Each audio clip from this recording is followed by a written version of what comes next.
Un petit message pour les Français aussi.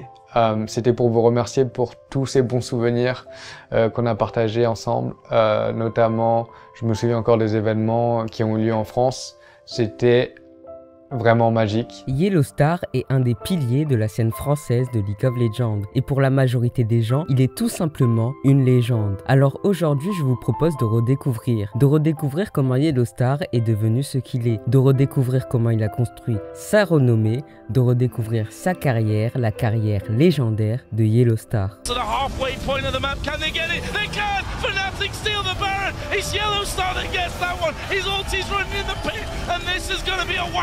Reckless coming in. That's one kill. That's three kills for Yellowstar.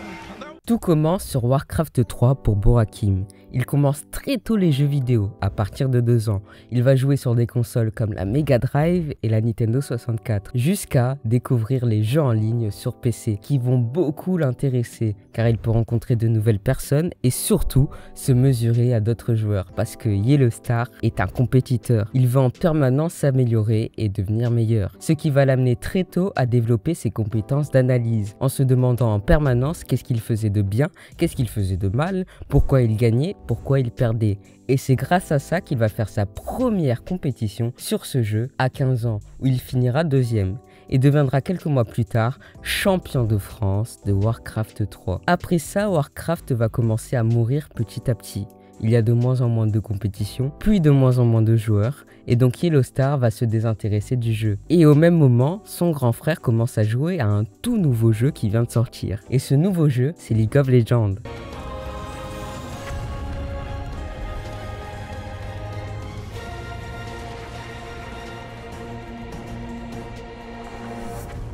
D'abord, Yellowstar va observer son frère. Il analyse le jeu et va le trouver intéressant et ayant beaucoup de potentiel.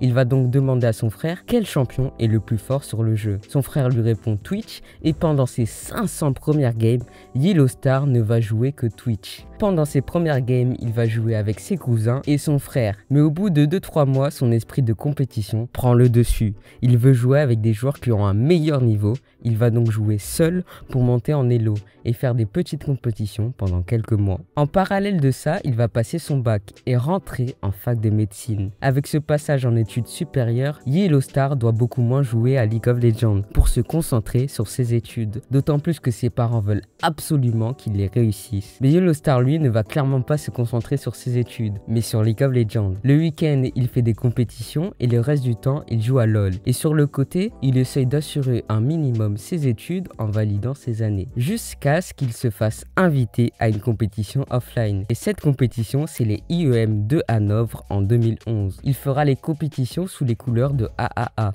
Et quelques mois plus tard, avec cette même équipe, il participera au premier Worlds de l'histoire de League of Legends. Bon, ils perdent la finale face à Fnatic, mais à partir de là, Yellowstar va enchaîner les compétitions pendant 2 ans. Il jouera avec des équipes comme Millennium, SK Gaming ou encore Cypher, l'équipe à Youngbuck, jusqu'en fin 2012, car les LCS, la ligue professionnelle de League of Legends, est créée. Yellowstar veut absolument jouer cette compétition. C'est une occasion en or pour lui et il propose ses services à Fnatic en tant qu'ADC. Car oui, à l'époque, Yellowstar était un ADC. Fnatic accepte et l'équipe arrive à se qualifier à la toute première compétition des LCS qui commence en janvier 2013.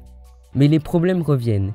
Pour qu'il joue aux LCS, il faut qu'il aille à la gaming house de Fnatic et donc arrêter complètement ses études. Mais ses parents ne veulent pas du tout qu'il arrête ses études. Vous connaissez cette situation. Vous avez envie de faire quelque chose que vous aimez plus que tout, mais la réalité vous rattrape. Ce n'est pas un métier, ça ne va pas te faire gagner ta vie.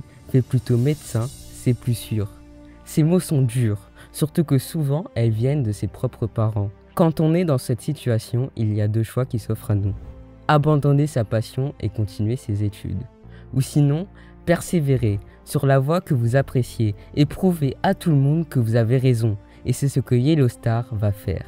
Il va réussir à convaincre ses parents de lui laisser 1 an pour essayer. Et cet essai sera un grand succès. Yellowstar va remporter les 2 premières éditions des EULCS de l'histoire de League of Legends et faire les Worlds de cette année où ils se font éliminer en demi-finale. L'objectif est plus qu'atteint, il a prouvé à ses parents que son avenir est assuré. 2013 a été une très bonne année pour Yellow Star et Fnatic, mais 2014 le sera beaucoup moins. Au Spring Split 2014, ils arrivent à gagner les LCS, mais au Summer Split, ils perdent la finale des LCS face à Alliance. Et pendant les Worlds, ils ne passent même pas la phase de groupe. L'ambiance au sein du groupe n'est pas très bonne, et donc tous les joueurs de l'équipe vont partir, à part Yellow Star. Pendant cette off-season de 2014 à 2015, Fnatic va prendre Uni, Reignover, Febiven et Steelback. Et pendant cette même off-season, Yellow Star va entamer une transformation physique et perdre beaucoup de poids. Les joueurs, c'est pas seulement jouer à des jeux vidéo, il y a beaucoup plus d'aspects qui rentrent en jeu. Donc que ce soit déjà faire des interviews, donc savoir s'exprimer devant la caméra, communiquer avec nos fans via les réseaux sociaux, pour voir justement qu'il y a une proximité, qu'on échange, qu'on montre ce qu'on fait au quotidien, qu'on puisse leur répondre parce qu'ils font aussi partie de notre récit. Donc l'image qu'on veut transmettre, après il y a le marketing, il y a tout ce qui peut être monétaire, donc on se rend compte justement qu'il y a des enjeux qui sont quand même importants. Exactement. Et donc c'est à partir de ce moment-là que je me suis dit, je commence à faire des interviews, des documentaires, des films, et à partir de ce moment-là, je me regarde, je lance un documentaire qu'on avait fait, et je me souviens que j'y avais passé plus d'1 heure et demie. Ouais. Je commence à lancer, je me regarde je me dis, c'est pas l'image que je veux renvoyer de moi. Tout à fait. Et du coup, du jour au lendemain, je décide justement de faire un régime et de faire une transformation physique, non pas seulement physique, mais aussi pour mon bien et ma santé. Et après ça, la saison 2016 peut donc commencer. Et les changements faits pendant cette off-season vont porter ses fruits. Ils gagnent les LCS pendant le Spring Split.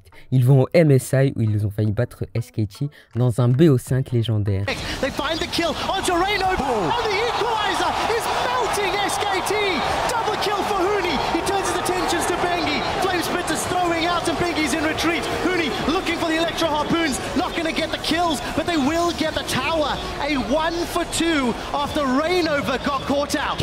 Et réalise le Perfect Split pendant le Summer Split. Mais pendant les Worlds de cette année, l'équipe va encore échouer en demi-finale, alors qu'il s'était énormément entraîné pour au moins aller en finale. Cette défaite en demi-finale est très décevante pour Yellow Star et sera le moment pour lui de démarrer une toute nouvelle aventure. Il partira chez TSM. Chez TSM, il ne fera que le Spring Split 2016 où il finira deuxième des LCS NA. Il ne fera qu'un split chez TSM car il avait besoin de repos. La saison 2015 a été éprouvante et ce split chez TSM a accentué sa fatigue. Et donc pour le Summer Split 2016, il a décidé de faire une pause. Mais ça ne se passera pas comme prévu, car quand il revient en Europe, il reçoit une offre de Fnatic qu'il ne pouvait pas refuser. Et ce Summer Split 2016 chez Fnatic est clairement le split de trop pour Yellow Star. Il n'est clairement pas à son meilleur niveau. La fatigue s'était accumulée et donc il ne pouvait pas tryhard comme avant. Pendant ce Summer Split, Fnatic fait l'un des pires splits de son histoire.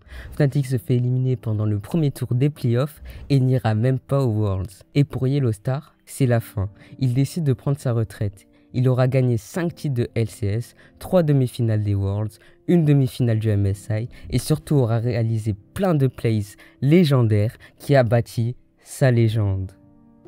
J'aimerais vous remercier du fond du cœur pour tous ces moments que vous nous avez offerts et tout ce soutien justement tout au long de ma carrière notamment. Et merci encore. Mais c'est pas fini. Après l'annonce de sa retraite, Yellow Star va commencer sa carrière de coach. Il va rejoindre le projet e-sport du PSG qui ne sera pas forcément un grand succès. Après cet échec, il va rejoindre une équipe avec qui ça matchera plutôt bien.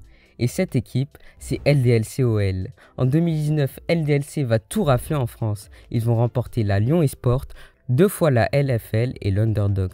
Cette saison en tant que coach pour Yellow Star est un véritable succès. Il a permis de se reposer suffisamment pour qu'il puisse espérer faire un retour en tant que joueur. Et en 2020, on assiste au retour de Yellow Star en tant que joueur. Ça ne va durer que 1 an et demi, mais ça fait extrêmement plaisir de le revoir jouer. Surtout que les résultats sont plutôt bons. Finale de la LFL, une Lyon eSport remportée et une demi-finale en European Master. Yellow Star nous aura fait vibrer à de nombreuses reprises. Il a été un exemple pour les joueurs des générations suivantes. Et il sera à jamais dans nos cœurs et dans la légende de League of Legends. Nous venons de retracer l'histoire de Yellow Star, mais ce n'est pas fini car il nous reste encore une histoire à découvrir. Et cette histoire, c'est celle de Dargamas, un support de génie. Je vous attends là-bas.